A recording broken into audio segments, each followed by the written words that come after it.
Pun kula terangno nggih niki masalah termasuk surat sing kula pilih di antara surat-surat sing pun kula waca teng mriki surat Toha. Biasanipun dalam riwayat-riwayat hadis termasuk paket niku surat Toha kalian surat Yasin. Banyak riwayat keunggulannya surat Toha, termasuk wonten riwayat hadis ya. Niku bahwa Allah Ta'ala itu sebelum menciptakan langit dan bumi itu yang dibaca surat Duha kalian surat Nabi Yasin.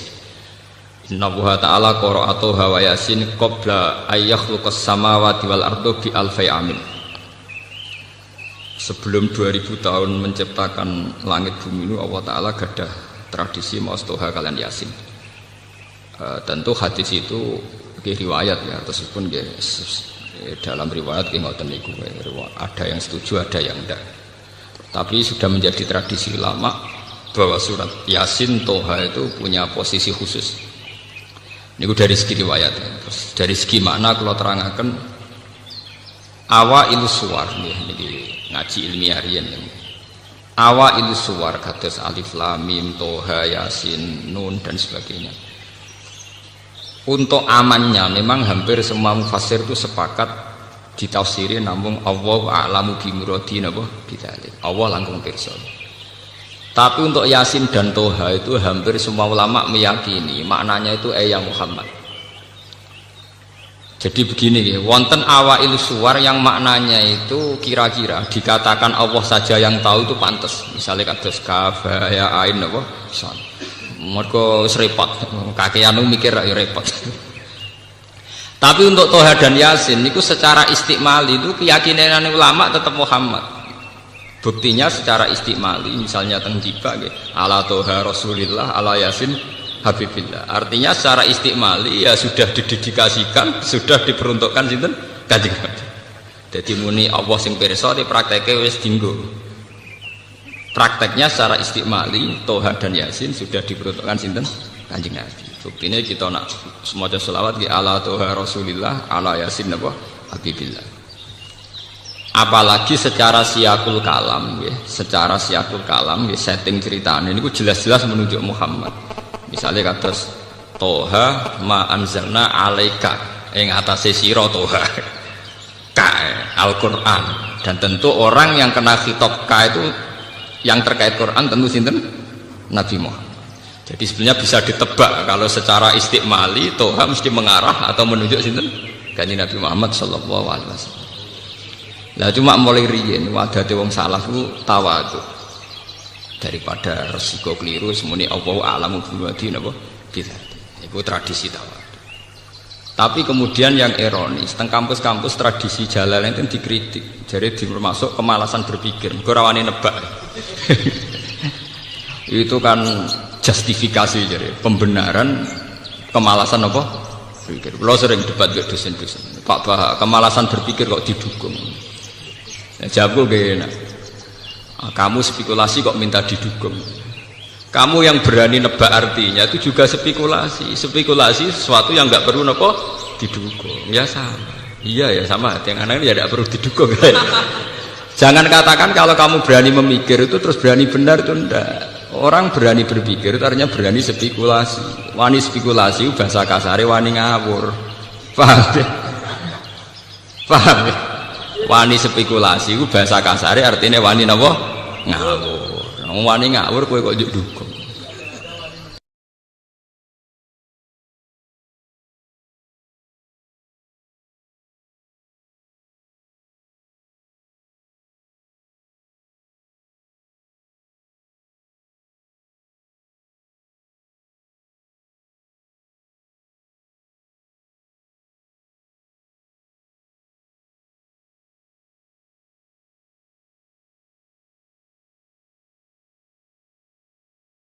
Tidak ana wong ngawur cara ngelola hasil panen, wong iso kelaparan kabeh.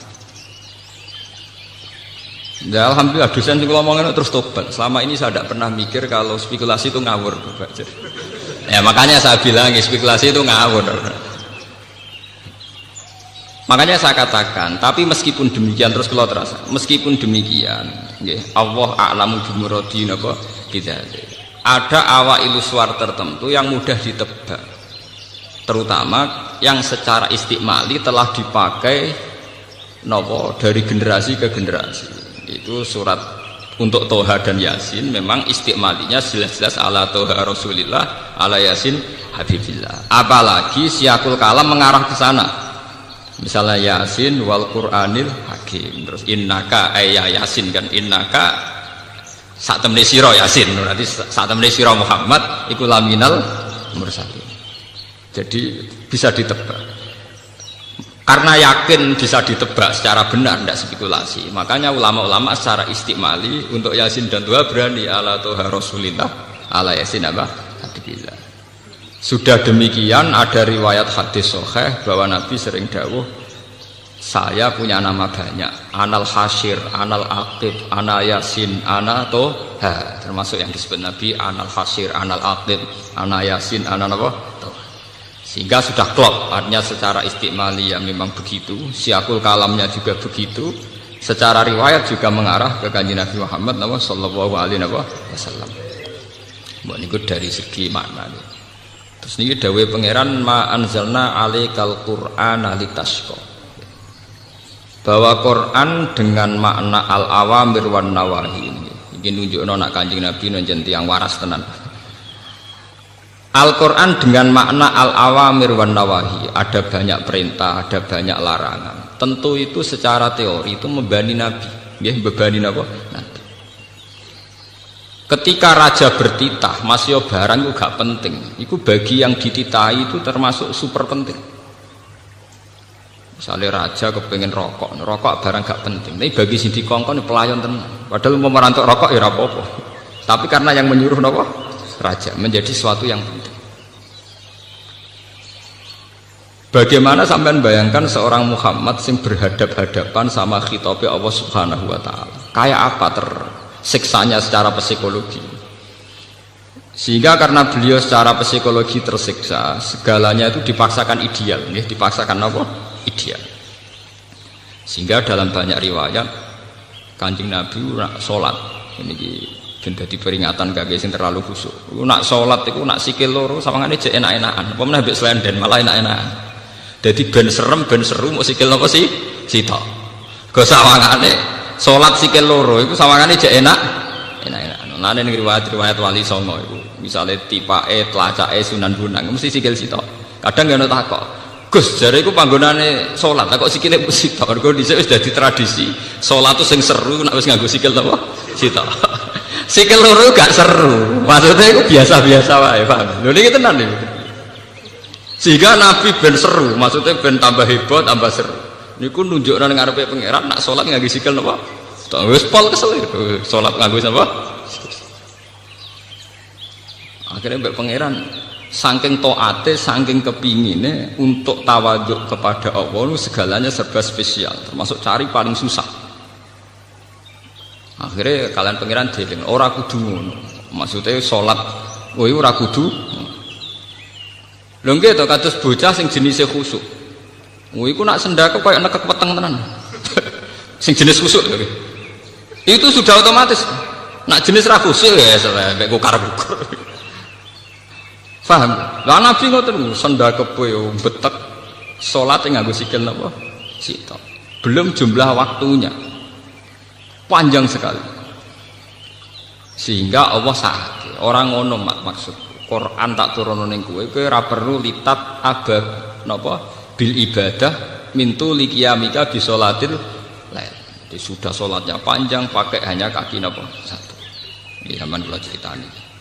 Itu bagian dari tat ababima fa'alta. Nabi menyusahkan diri. Tapi lebih dari itu sebetulnya ngendikane para ulama dan ada ayatnya nih, maksudnya ada ayat Quran.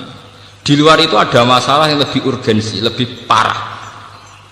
Bahwa ketika Nabi mendapat wahyu untuk dakwatun nas ilallah, supaya manusia itu baik, supaya manusia itu soleh, itu Nabi tersiksa betul. Karena Nabi harus kayak mendapat amanat menyelamatkan manusia. Cara agama Kristen menyelamatkan domba-domba sing napa? Tersesat. Paham ya, nah cara terminologi Kristen itu darani sampean-sampean domba-domba sing napa tersesat. Semua nabi tentu ingin menyelamatkan napa domba-domba sing napa. Lah adalah yang paling tersesat itu paman-paman yang pusing. Jadi kayak kiai di partai paling balela alumni yang pusing. Paham ya? Uang paling pusing nak dilawan keluarganya apa? Piyambak. Akhirnya Nabi mulai frustasi. Karena beliau itu karirnya seorang Nabi, penyelamat umat dari kesesatan. Nah paling sesat itu donatur ya Abu Thalib. Meleset Abu Thalib, Abu Jahal, Abu Lahab, pamane kabeh pusing. Itu yang disebut la'allaka bakhi'un nafsaka. Mungkin mat kowe iku frustasi nganti ngrusak awakmu dhewe. Mereka Allah yakunu napa mukminin karena mereka tidak iman. Bahkan yang tidak iman itu keluarga besar beliau. Karena Nabi bingung. Mulane kula nu sering kanca kula sing alim tak kandhani. Iki nek dadi kiai aja tenanan. Pokoke ngomong Islam iku apa? Ya Islam iku salat. Salat 5 iku Islam. Wis ngono tok, ora usah ngomong liya-liya. Lah kok saged? Kira ora rasane dadi kiai. Sampeyan nak ro. Santri ku nak khusuk ning pondok ku semangat. Salat qobliyah, ba'diyah, sarunge yo mlicit, klambine takwa mlicit. Sampeyan nek SD mertua ta bapak katokan cekak kapok. Lagi ora rasane ndekne ngomong aurat jebule dia mertua katokan cekak lara. Mulane kula termasuk kiai sing sangat mengharamkan khusuk nemen-nemen. Itu enggak prospek. Itu enggak prospek ke depan. Bahaya itu apa? Bahaya bagi keberlangsungan kebersamaan apa? Bahaya. Rata-rata kita mondok, kita jadi orang soleh itu kan dari keluarga awam. Kowe ora usah anut kiai-kiai sing mbah-mbahe wis kiai di pondok iku ora masalah, bapake wis sarungan wis lambenan takwa. Tapi kita iku Islam anyaran, ora usah repot. Nek takoki Islam yo apa iso salat 5 wektu. Lah sing diharamno apa ya zina mateni wong. Lah nak bengok-bengok ning dalan ora apa-apa, pokoke. Mergo kadang kita punya orang tua sing rezekine kok maklaran sepeda, kok maklaran ontek. Dan rezekine kok cangkeme. Lah nek misalnya dari awal ngomong-ngomong fal yakul khairan aw liyasmut. Bapak menang mati wong rezekine kok maklaran. Paham? Jadi pribumisasi Islam dengan hitung-hitungan teknis itu dia penting. Napa? Kanjeng Nabi mawon tahu meriang gara-gara dekne nyaratno ideal. Nyongkone nek dadi nabi terus sukses ndak wae paman-pamane. Malah sing balelo sinten? Paman-paman. Meriang ruwet wes ngono sing tertarik gembel-gembel kaya Bilal, Ammar, Suhaib kira-kira sing tertarik. Akhirnya pengikuti Nabi ya pengangguran sing nasibnya ora jelas. Ngomong sing nasibnya jelas gak tertarik. Ning dinggon wong mapan mbek gerakan tertentu ora tertarik. Kowe saiki sugih di duit miliaran, perusahaan gede, ora tertarik demo senturi. Wis mesti niku mbok kritiso ora tertarik. Gawane wong mapan ora tertarik, nggak demo-demo reformasi gak tertarik. Meskipun ya banyak juga orang-orang mapan sing tertarik meluruskan, tapi kan lewat parlemen atau lewat media. Nah demo tetap mikir ini, mobil gak AC ora kuat meneng lapangan. Mungkin peka sama-sama ingin menunjukkan dukungannya, tapi nak wong sugih tetap lewat parlemen, lewat media, nulis ning koran. Wis demo aja untuk tulisan artikel ya dibayar. Niku rada badi ini. Itu sudah sunnatullah. Ya kalau cerita. Dan yang paling berat dialami Rasulullah juga Sayyidina Ibrahim juga semua nabi. Niki ben dadi peringatan kangge jenengan sing dadi tiyang saya. Niku ndak mesti keluarga. Nabi Nuh di bojo sing balelo. Nabi Ibrahim di bapak sing balelo. Nabi Nuh duwe anak sing balelo. Nabi Muhammad duwe paman-paman sing sebagai orang tua. Mergo Nabi sudah tidak punya bapak yang balelo. Paman penting, ora paman gak kanggu. Mungkin kalau kita punya bapak kandung, itu paman balelo ora masalah karena kita hanya berhubungan dengan bapak. Kanjeng Nabi boten paman yang berposisi sinten? Bapak. Dadi susah tenan. Nanti kan ada di kiai yon alumni balelo. Itu ora usah susah, itu biasa, itu ringan, itu cek napa? Ringan. Misalnya ke instruksi PKB kok santri meleset P3 atau instruksi P3 meleset PKB itu ringan sekali, sangat apa? Sangat ringan. Karena semua ujiannya Nabi itu mesti ada internal sing balelo. Kayak apa susahnya Nabi? Dia punya istri yang balelo. Nabi Ibrahim azar bapaknya. Nabi Muhammad paman. Akhirnya mereka tersiksa, hampir frustasi. Secara naluri basarnya hampir frustasi.